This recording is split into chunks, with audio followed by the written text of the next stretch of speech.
Hello everyone, Ashley here with Tolton Art. Thank you for joining me today.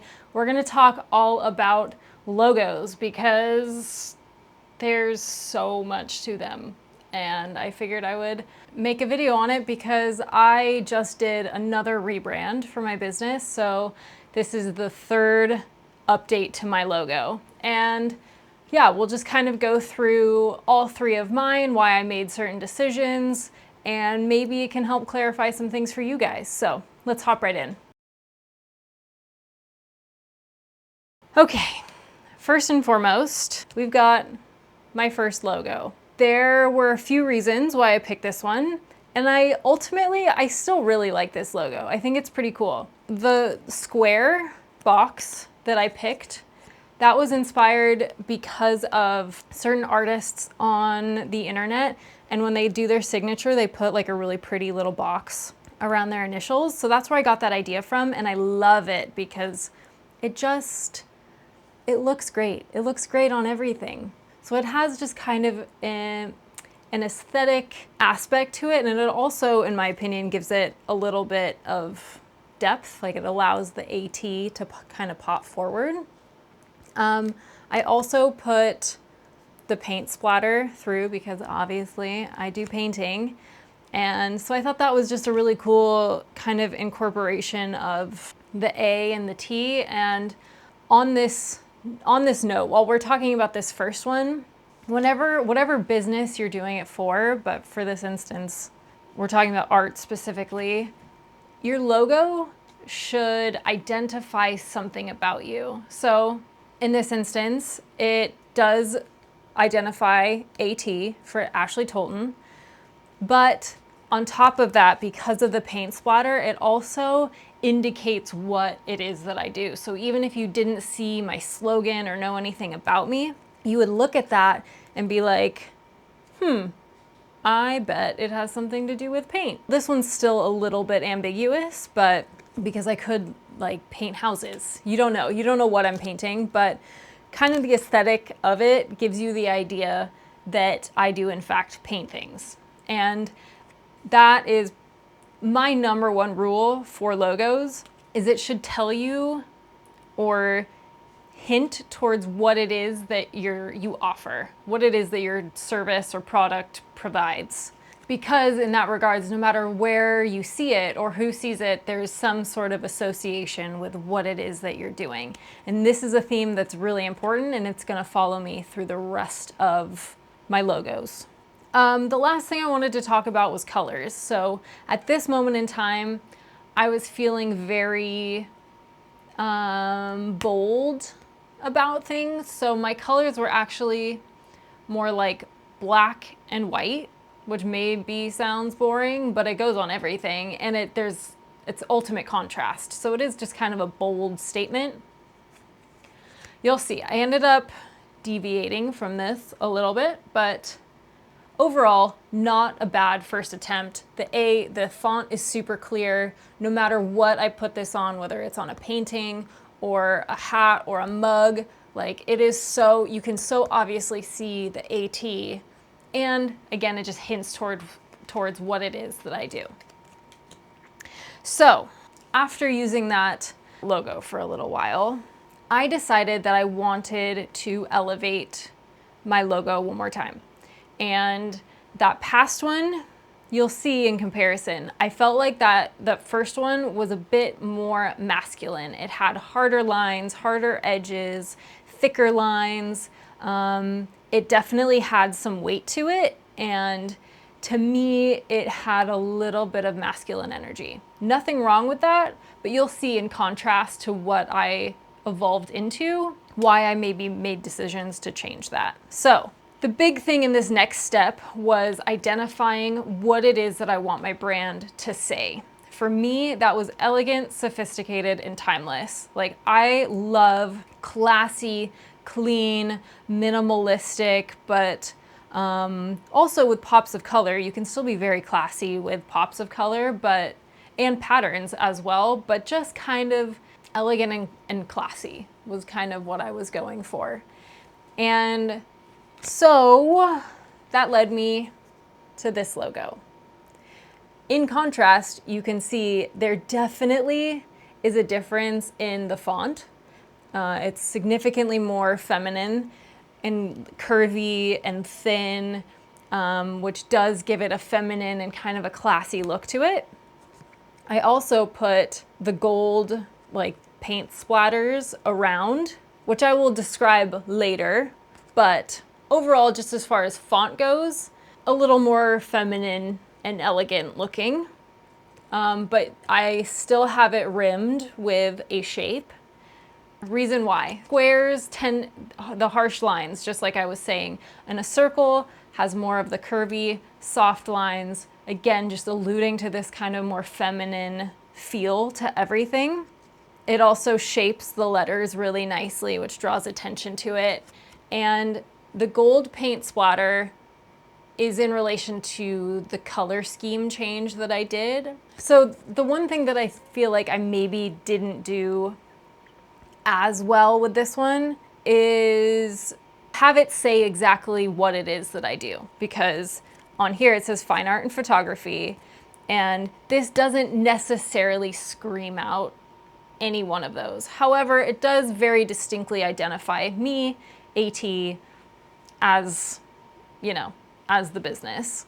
The gold splatters do allude to paint, so it's still there, and I picked the gold because it is such like a luxury and elegant thing that I felt like on top of the font change, just adding that little bit of gold made it seem a little bit more elegant, sophisticated, classy, and timeless. So with your own logo, I really always try to make sure that people are narrowing down the words that they want to identify their brand. Like what is it that you want your brand to say about you? And so when you're making all these decisions, when it comes to your logos and color schemes, you can always reference that and make sure that the feel fits right. I did a color scheme change for myself, and it kind of became this like, it's almost black, but it's actually a really dark brown, gold, and then kind of like a sage green, and then a soft pink, and white. White is in there too. But overall, it was kind of this like earthy, but still contrasted kind of colors. The gold was really important, again, just because of what it signifies. It signifies luxury, and I wanted my brand to signify more luxury artwork. We can get into the color theory of color schemes. It is so in-depth that I could probably spend an hour talking about it, but each color that you pick and each color scheme that you pick, how they relate with one another, can say so much about your brand. So that was this logo. Still utilizing the shape around to draw attention, still have the AT there, and no matter what I put it on, you'll be able to recognize it. Maybe it does less of a good job identifying what services I provide, but as far as what I wanted my brand to say, I think it conveyed that a little bit better. So then, my most recent logo change was very important because up until that point, I kind of was painting whatever came my way. I was doing whatever commissions, I was doing a bunch of different subject matters. I was just kind of experimenting until I had an epiphany and really identified what it is that I'm really good at painting and really love painting. If you want to see that whole process, I'll link the video here where I talk about my entire rebrand and how it is I came into this decision. But I essentially niched down hardcore. I went from painting so much to like, now I am painting a thing. Because of that, I felt like it was worth doing another rebrand because again, that second logo would definitely no longer convey what it is that I do outright. So the first thing that I changed was the AT, and we switched it to a horse because I am focusing on equestrian artwork now, so it makes sense. And off the bat, when you first look at this logo, you can see my name very clearly, It's soft, it's still elegant. There's like a really crisp, minimalist quality to it, which is what all my paintings are. They fall under that category exactly. And then there's a horse on it. So no matter who you are, when you look at that, you know that I am doing something with horses. It is so inexplicably clear that that is what service that I provide. And just for clarification, below it, I have equestrian fine art and photography. But, so I picked a horse. I also very specifically picked a warm blood type horse, and it is drawn, sketched, so that there is some sort of like artistic quality to it. Overall, I am so happy with this logo. I think it's so perfect. Like, just the lines of the horse, the balance of the horse, it looks so great. And no matter what I put it on, someone's gonna be able to see that and know what it is that I do. And it's pretty eye-catching, and as a whole logo, it is very simple, minimalistic, but still very beautiful and classy, which again is exactly what I want to convey. I didn't really change my colors this time around. We're at like a dark brown, a hunter green, a soft pink, a cream white, and I don't really have gold anywhere in it. So those are kind of the main colors. The reason I switched to more of a hunter green is because sage green, to me, it definitely has a more Western feel to it, whereas hunter green, you think more fox hunters.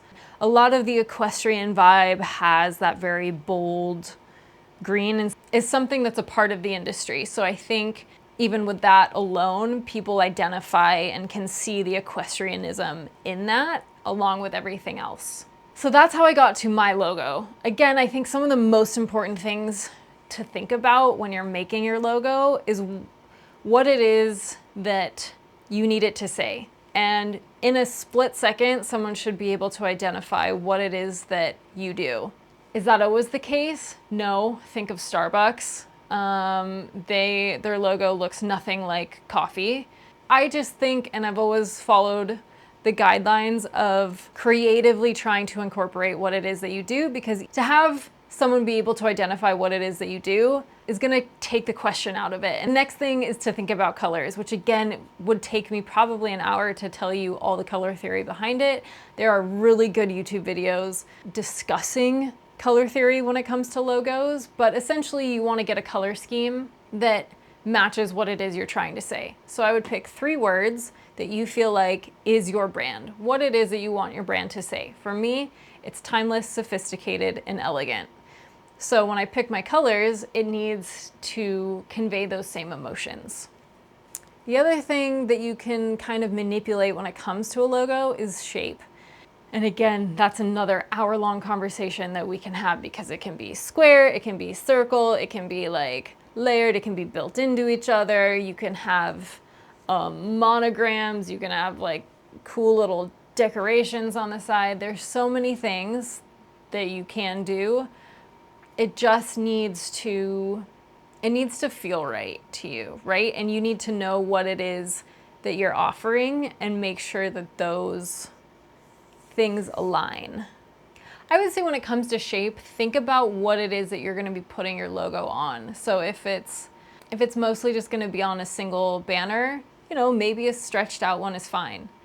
If you are a company that's selling merchandise like sweatshirts and hats, maybe you want it to be circle so that you can have a really cool logo just right there or right there, and it fits really, really well. The same could go for a square. But yeah, I would say products probably determine the majority of the shape, which I don't really have any more tips on that, because it really comes down to feel. Imagine what you want to put your logo on and see what shape and layout would look the best for that.